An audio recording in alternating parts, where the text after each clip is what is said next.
As we begin chapter 22, I actually want to start at the end of chapter 21 because for me, this is just kind of an interesting little thing to note here.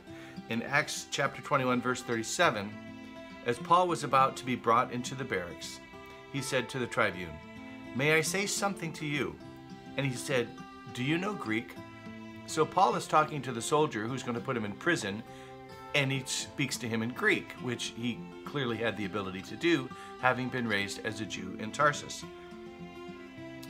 And the guy says, "Are you not the Egyptian?" And he goes on and talks about this Egyptian prisoner, and Paul's going, "No, I'm a Jew from Tarsus in Cilicia, a citizen of no obscure city. I beg you, permit me to speak to the people."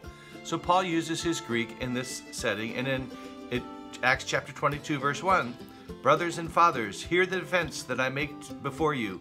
And when they heard that he was addressing them in the Hebrew language, they became even more quiet. It literally is the Hebrew dialect, which is probably Aramaic, which is the common language that they spoke. Hebrew was their spiritual religious language. It's just very interesting that Paul knows multiple languages, but mostly he's using all that he is. As he says, he's being all things to all people that he might win some.